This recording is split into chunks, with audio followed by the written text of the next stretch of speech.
জলবায়ু পরিবর্তনের কারণে কঠিন সময়ের মুখোমুখি পৃথিবী। COP26 সম্মেলনে বিশ্ব নেতারা। সম্মেলনে যোগ দিতে ঢাকা ছাড়লেন প্রধানমন্ত্রী, দেবেন 3 দফা প্রস্তাবনা। ভারতের ত্রিপুরায় এবারে জনসমাবেশে বিজেপি সরকারকে উৎখাতের ডাক তৃণমূলের। গেরুয়া শিবির ছাড়লেন রাজীব বন্দ্যোপাধ্যায়। বিভিন্ন রাজ্য চষে বেড়াচ্ছেন মমতা। এবং জাপানে চলছে সাধারণ নির্বাচনের ভোট গ্রহণ। ভাগ্য নির্ধারণ হবে প্রধানমন্ত্রী কিশিদার। 465 আসনে হাড্ডাহাড্ডি লড়াইয়ের আভাস।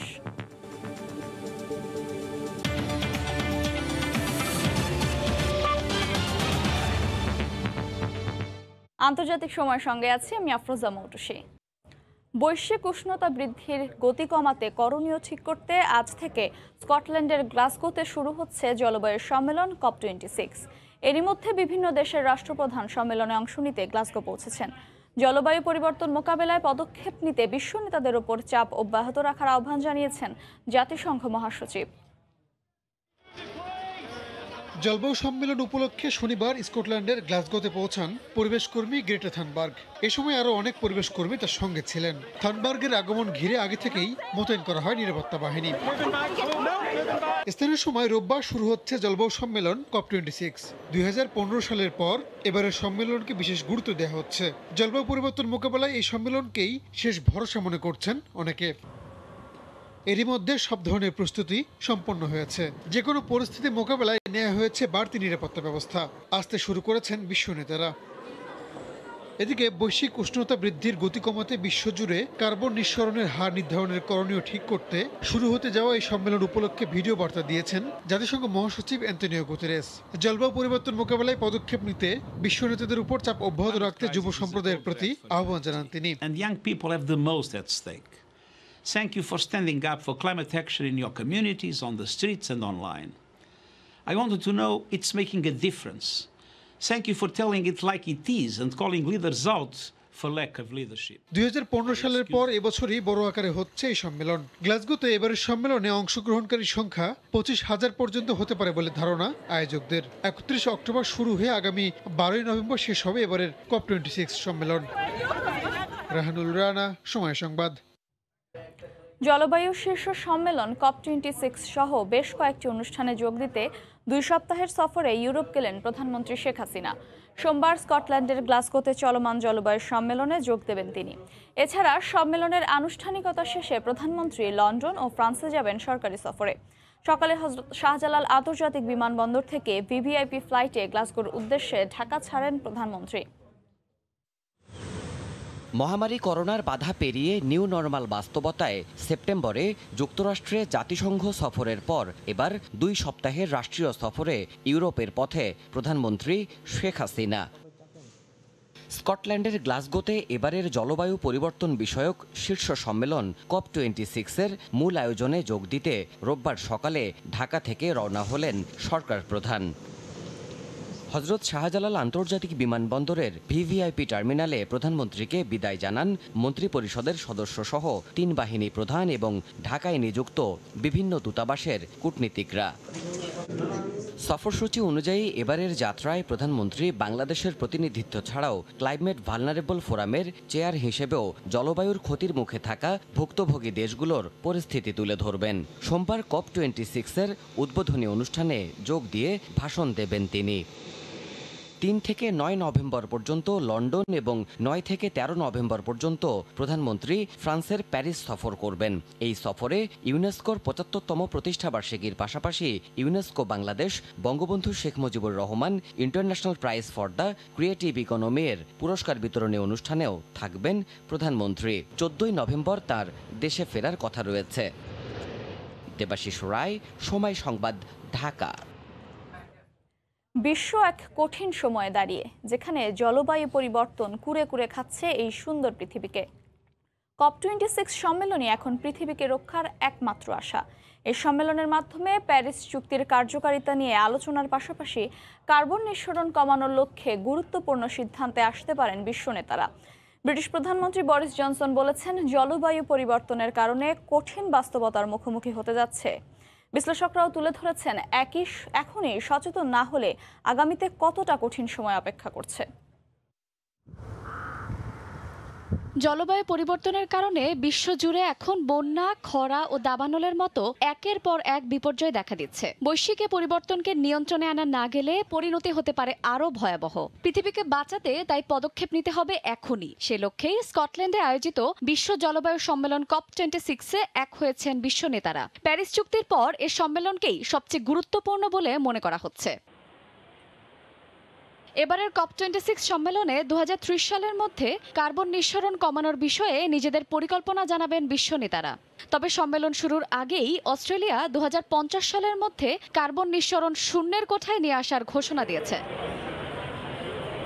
এদিকে কার্বন নিঃসরণ নিয়ে সবচেয়ে বেশি বিপাকে পড়েছে দরিদ্র দেশগুলো। ধনী দেশগুলোর তুলনায় কম কার্বন নিঃসরণ করেও দরিদ্র দেশগুলোকেই ভুগতে হচ্ছে সবচেয়ে বেশি। অন্যদিকে 2009 সালে উন্নত দেশগুলো স্বল্পোন্নত দেশগুলোর চাহিদা পূরণে বছরে $100 বিলিয়ন দেওয়ার যে প্রতিশ্রুতি দিয়েছিল তা পূরণে ব্যর্থ হয়েছে তারা। সম্মেলনের জন্য যুক্তরাজ্যের প্রধানমন্ত্রী বরিস জনসন যে 4টি বিষয়কে গুরুত্ব দিয়েছেন তার মধ্যে $100 বিলিয়ন তহবিল গঠনের যে চুক্তি রয়েছে সে বিষয়টিও গুরুত্ব পাবে বলে মনে করছেন সংশ্লিষ্টরা।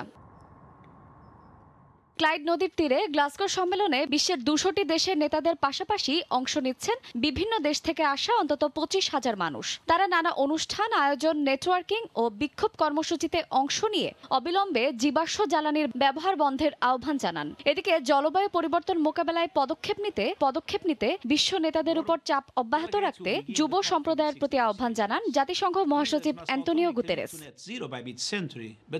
2 সপ্তাহের এই সম্মেলন থেকে নতুন অনেক ঘোষণা আসতে পারে, যার মধ্যে বেশ কিছু কারিগরি কেন্দ্রিক হতে পারে বলে জানিয়েছে বিবিসি। এবারের সম্মেলন সফল হলে দৈনন্দিন জীবনযাত্রাতেও বড় পরিবর্তন আসতে পারে বলে মনে করছেন বিশ্লেষকরা। শায়লা রহমান, ইমা, সময় সংবাদ। জলবায়ু পরিবর্তন, করোনা মহামারী, অর্থনৈতিক পুনরুদ্ধার এবং বিশ্বব্যাপী ন্যূনতম কর্পোরেট কর হারের বিষয় নিয়ে আলোচনার মধ্য দিয়ে ইতালির রোমে গতকাল শুরু হয়েছে 2 দিনব্যাপী G20 সম্মেলন। প্রথম দিন ন্যূনতম 15% কর্পোরেট করের ঐতিহাসিক চুক্তিতে সায় দিয়েছেন বিশ্ব নেতারা। আজ সিদ্ধান্ত গ্রহণের মধ্য দিয়ে এই সম্মেলন শেষ হবে। রোম থেকে জুমানা মাহমুদের রিপোর্ট। শনিবার সকালে রোমের লানুভোলা সম্মেলন কেন্দ্রে মার্কিন প্রেসিডেন্ট জো বাইডেন সহ বিশ্ব নেতাদের স্বাগত জানান ইতালির প্রধানমন্ত্রী মারিও দ্রাগি। পরে তার সভাপতিত্বে G20 সম্মেলনের আনুষ্ঠানিকতা শুরু হয়। এ সময় ইতালির প্রধানমন্ত্রী বলেন, যে কোনো সমস্যা মোকাবেলা করার জন্য সর্বোত্তম উপায় হচ্ছে বহুপাক্ষিকতা। এছাড়াও স্বল্পোন্নত দেশগুলোর মধ্যে করোনা ভ্যাকসিন সমহারে সরবরাহ করার কথা জানান তিনি।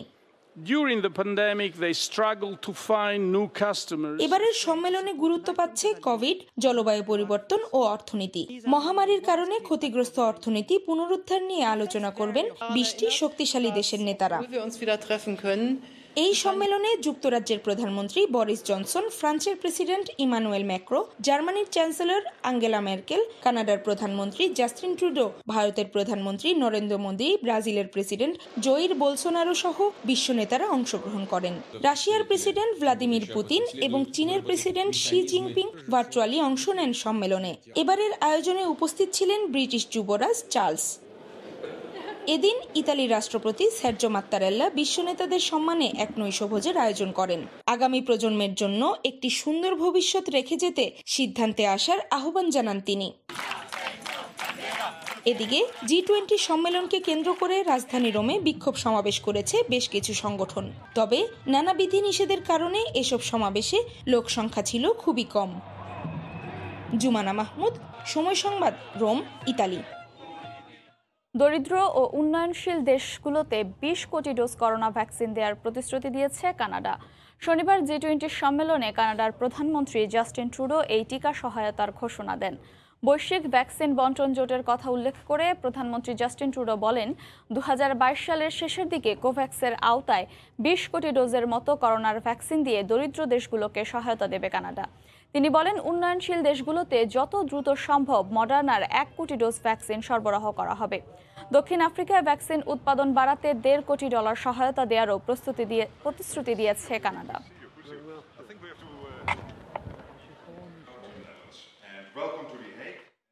আন্তর্জাতিক সময় আরও থাকছে। মহামারী কোভিডে মৃতের সংখ্যা ছাড়ালো 50 লাখ। আক্রান্ত ও মৃতের তালিকার সবার উপরে যুক্তরাষ্ট্র। ভাইরাসের উৎস খোঁজা রাজনৈতিক প্রহসন, ফের অভিযোগ চীনের।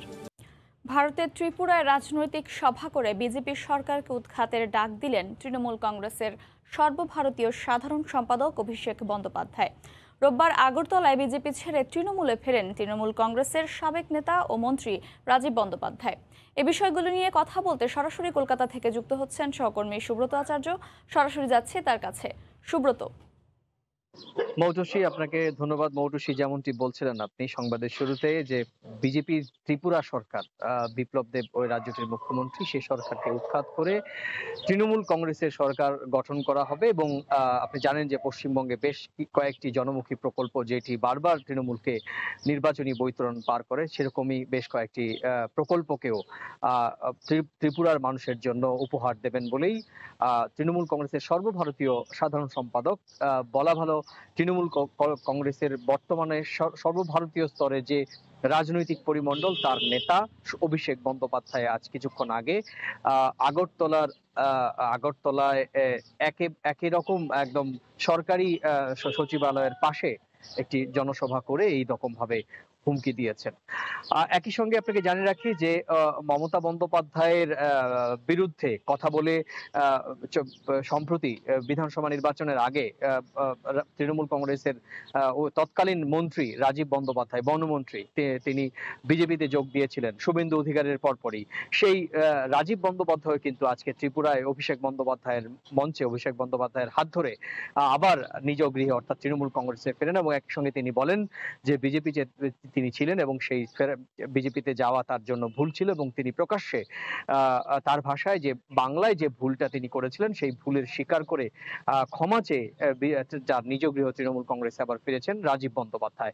রাজীব বন্দ্যোপাধ্যায় তৃণমূল কংগ্রেসের সভানেত্রী মমতা বন্দ্যোপাধ্যায়ের অত্যন্ত আস্থাভাজন ছিলেন। আপনি জানেন যে বিধানসভা নির্বাচনের আগে প্রচুর সংখ্যক তৃণমূল কংগ্রেসের নেতা কর্মী মন্ত্রী তারা বিজেপিতে যোগ দিয়েছিলেন, রাজীব বন্দ্যোপাধ্যায় তাদের মধ্যে অন্যতম। এবং রাজীব বন্দ্যোপাধ্যায় আজকে কিন্তু তৃণমূলে ফিরে গেলেন এবং তারপরেই তার তৃণমূল বিজেপির বিরুদ্ধে বলা শুরু হয়ে গেছে। একই সঙ্গে বিপ্লব দেব সরকারের একজন নির্বাচিত বিধায়ক, তিনিও আজকে কিন্তু অভিষেক বন্দ্যোপাধ্যায়ের হাত ধরে তৃণমূল কংগ্রেসে তৃণমূল কংগ্রেসে যোগ দেন।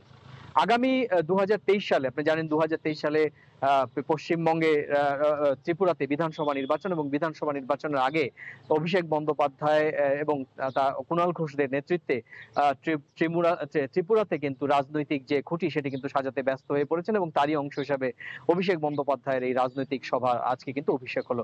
তো মৌটু, সেই ছিল আমার কাছে পশ্চিমবঙ্গের প্রতিবেশী রাজ্য, বিজেপি শাসিত রাজ্য ত্রিপুরায় তৃণমূল কংগ্রেসের যে রাজনৈতিক খুঁটি সাজানোর যে আজকে অভিষেক বন্দ্যোপাধ্যায় করলেন, তারই আমার কাছে থাকা সবশেষ। মৌটুসী।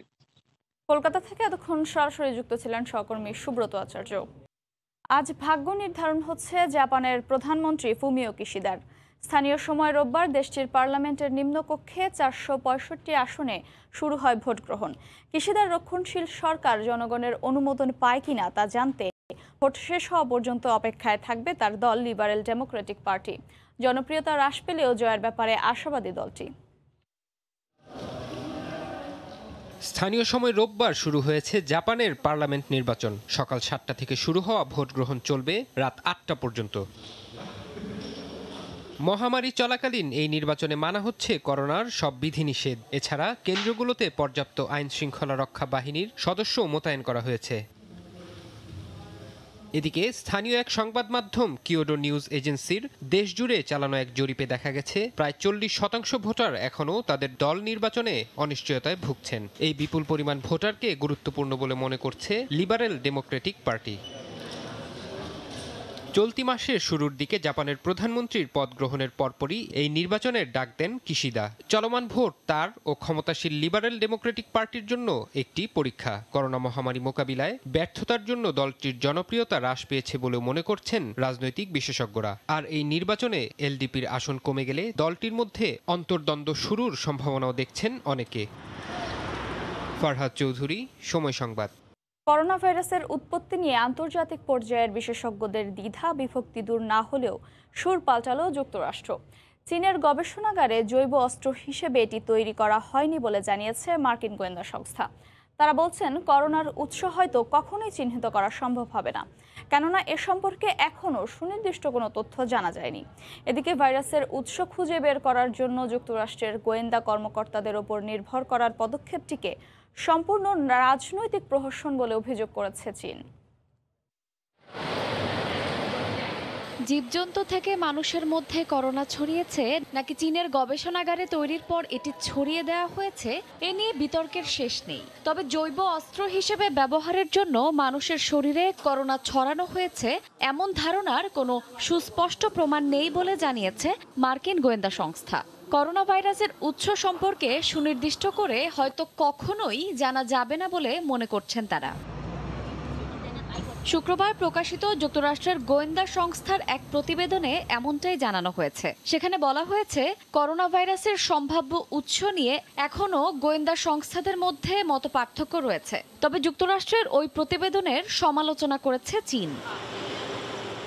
শুরু থেকেই করোনা ছড়ানোর জন্য চীনকে দায়ী করে আসছে যুক্তরাষ্ট্র সহ পশ্চিমা দেশগুলো। তাদের অভিযোগ, উহানের গবেষণাগার থেকে উদ্দেশ্য প্রণোদিতভাবে ভাইরাসটিকে ছড়ানো হয়েছে, আর চীন এই তথ্য বিশ্ববাসীর কাছে গোপন করেছে। ভাইরাসের উৎস সম্পর্কে চীন পর্যাপ্ত সহযোগিতা না করায় এর উৎস হয়তো কখনোই জানা যাবে না বলে মনে করছেন সংশ্লিষ্ট বিশেষজ্ঞরা, যদিও এমন দাবি প্রত্যাখ্যান করে আসছে বেইজিং।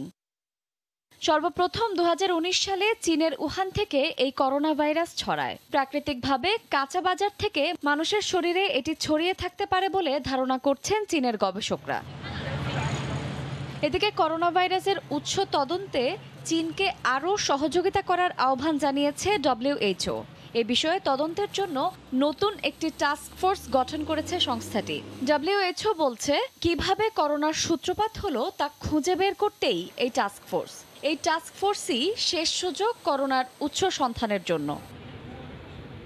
শায়লা রহমান ইমা, সময় সংবাদ। চীন থেকে ছড়িয়ে পড়া মহামারী করোনায় মৃতের সংখ্যা ছাড়ালো 50 লাখ। আন্তর্জাতিক জরিপ সংস্থা ওয়ার্ল্ডমিটার জানিয়েছে, আক্রান্ত হয়েছেন প্রায় 25 কোটি মানুষ। সবচেয়ে বেশি মানুষের মৃত্যু হয়েছে যুক্তরাষ্ট্রে, আর তালিকার দ্বিতীয় অবস্থানে আছে ভারত। তবে যেভাবে মৃত্যু হচ্ছে তা অব্যাহত থাকলে মৃতের সংখ্যা কত দাঁড়াবে তা নিয়ে উদ্বেগ প্রকাশ করেছেন বিশেষজ্ঞরা। 2019 সালের ডিসেম্বরে চীনের উহান থেকেই বিশ্বব্যাপী ছড়িয়ে পড়ে মহামারী করোনা। শহরটিতে 2020-এর 11 জানুয়ারি করোনা সংক্রমণে প্রথম কারো মৃত্যু হয়। এরপর থেকে প্রতিদিনই বিশ্বের বিভিন্ন জায়গায় ভাইরাসটিতে আক্রান্তের সংখ্যা বাড়তে থাকে উদ্বেগজনক হারে। 2 বছরের মাথায় শনিবার আন্তর্জাতিক জরিপ সংস্থা ওয়ার্ল্ডমিটার জানিয়েছে, করোনায় বিশ্বজুড়ে মৃত্যু 50 লাখ ছাড়িয়েছে, আর মোট আক্রান্তের সংখ্যা প্রায় 25 কোটি। তবে সুস্থ হয়েছেন 22 কোটির বেশি। জরিপ সংস্থাটির তালিকা অনুযায়ী এখন পর্যন্ত সবচেয়ে বেশি মৃত্যু ও আক্রান্ত হয়েছেন যুক্তরাষ্ট্রের নাগরিকরা। দেশটিতে মোট আক্রান্তের সংখ্যা প্রায় 4,70,00,000 লাখ, আর মৃতের সংখ্যা প্রায় 7,70,000। তালিকার দ্বিতীয় অবস্থানে আছে প্রতিবেশী দেশ ভারত। দেশটিতে আক্রান্ত হয়েছেন 3,40,00,000 মানুষ, আর মৃত্যু 4.5 লাখের বেশি। দক্ষিণ আমেরিকার দেশগুলোর মধ্যে করোনায় সবচেয়ে বিপর্যস্ত ব্রাজিল। তালিকার তৃতীয় অবস্থানে আছে দেশটি। এ পর্যন্ত ব্রাজিলে মারা গেছেন 6 লাখের বেশি। এরপর মৃতের সংখ্যা লাখের তালিকায় থাকা দেশগুলোর মধ্যে যুক্তরাজ্য, রাশিয়া, ফ্রান্স, ইরান, মেক্সিকো সহ বেশ কয়েকটি দেশ আছে। তবে যে চীন থেকে ভাইরাসটি ছড়িয়ে পড়েছিল, সেখানে মোট মৃতের সংখ্যা 4,600 কিছু বেশি। মহামারীটি মোকাবেলায় বিশ্বজুড়ে চলছে টিকাদান কর্মসূচি। এরপরও এর বিস্তার কমছে না, উল্টো নতুন নতুন ধরনে প্রতিদিন বাড়ছে আক্রান্তের সংখ্যা। আর তাই কোথায় গিয়ে এর মৃত্যুর সংখ্যা পৌঁছাবে তা নিয়ে সংশয় প্রকাশ করেছেন বিশেষজ্ঞরা। রাহানুল রানা, সময় সংবাদ। এবার যুক্তরাষ্ট্রের পর ব্রিটেনে 12 থেকে 15 বছর বয়সীদের করোনা ভাইরাসের টিকা দেওয়ার প্রস্তাব দিয়েছে দেশটির ন্যাশনাল হেলথ সার্ভিস। প্রস্তাব অনুযায়ী স্থানীয় সময় সোমবার থেকে প্রায় 800টি মাধ্যমিক স্কুলের 12 থেকে 15 বছর বয়সী শিক্ষার্থীদের টিকা দেবেন স্বাস্থ্যকর্মীরা। করোনার টিকা দেওয়া হলে শিক্ষার্থীরা শ্রেণীকক্ষে ফিরতে পারবে বলে মনে করছেন বিশেষজ্ঞরা। গেল মাসে দেশটির প্রায় 6 লাখের বেশি শিশুকে করোনার টিকা দেওয়া হয়। ওই সময়ই 12 থেকে 15 বছর বয়সীদের করোনার 1 ডোজ টিকা দেওয়ার সুপারিশ করেন যুক্তরাজ্যের শীর্ষ চিকিৎসা কর্মকর্তারা। আন্তর্জাতিক সময় আরও থাকছে। যুক্তরাষ্ট্রের নিউ ইয়র্কে চলছে 5 দিনব্যাপী বইমেলা। অংশ নিয়েছে 11টি প্রকাশনা সংস্থা। প্রতিদিনই লেখক পাঠকের আড্ডায় মুখরিত মেলা প্রাঙ্গণ। বছরে দুইবার সময় বদলানোর নীতি পরিবর্তন হচ্ছে ইউরোপীয় ইউনিয়নভুক্ত দেশগুলোতে। আগামীতে একক সময় নীতি গ্রহণ করবে ইইউ দেশগুলো। তবে ইতালি এবছর সময় পরিবর্তনের কথা জানিয়েছে ইইউকে। ইতালি থেকে মাকসুদ রহমানের তথ্য ছবি নিয়ে রিপোর্ট। 1976 সাল থেকে বছরে ইইউ দেশগুলো তাদের ঘড়ির কাঁটা দুইবার পরিবর্তন করে আসছে। অক্টোবরের শেষ শনিবার দিবাগত রাতে শীতের জন্য এবং মার্চের শেষ শনিবার দিবাগত রাতে গ্রীষ্মের জন্য ঘড়ির কাঁটার সময় পরিবর্তন করা হয় দেশগুলোতে। তবে ইইউ থেকে ইউকে বের হয়ে যাওয়ার সিদ্ধান্তের পর 2018 সালে এক জনমত সমীক্ষায় দেখা যায় প্রায় 80% ইউরোপিয়ান নাগরিক ঘড়ির কাঁটার সময় পরিবর্তনের বিপক্ষে। 2021 সাল থেকে সময় পরিবর্তন হবে কিনা তার উপর ভোটাভুটির আয়োজন করে। সময় পরিবর্তন বন্ধ করার পক্ষে 410 এবং বিপক্ষে 192 ভোট পড়ে। সিদ্ধান্ত হয় দুইবার ঘড়ির কাঁটা পরিবর্তন না করার। সময় পরিবর্তন না করার পক্ষে ফ্রান্স ও উত্তর ইউরোপের দেশগুলো। তবে ইতালি আনুষ্ঠানিকভাবে শুধু এবছরই সময় পরিবর্তন করার জন্য জানিয়েছে ইইউকে। ইউরোপের দেশগুলো সম্মিলিতভাবে সময়ের পরিবর্তন না করলে ইইউর সীমান্তবর্তী দেশগুলোর মধ্যে দেখা দেবে বিশৃঙ্খলা। কারণ ইইউ এর অনেক নাগরিক নিজ দেশে বসবাস করে প্রতিবেশী দেশে কাজকর্ম ও ব্যবসা প্রতিষ্ঠান পরিচালনা করেন। দেশগুলোর বর্ডার ফ্রি, তাই তারা সকালে গিয়ে আবার সন্ধ্যায় নিজ দেশের ঘরে ফিরে আসেন। এমন ব্যক্তিদের জন্য বারবার সময় পরিবর্তন একটা ভোগান্তির বিষয় বলে মনে করেন ইইউ এর অনেক নেতা। বর্তমানে বাংলাদেশের সঙ্গে শীতে ইউরোপের সময়ের ব্যবধান 5 ঘন্টা আর গ্রীষ্মে 4 ঘন্টা। সময় সংবাদ, ইতালি। কর্মী সংকটের কারণে গেল এক সপ্তাহে 1400-র বেশি ফ্লাইট বাতিল করেছে আমেরিকান এয়ারলাইন্স।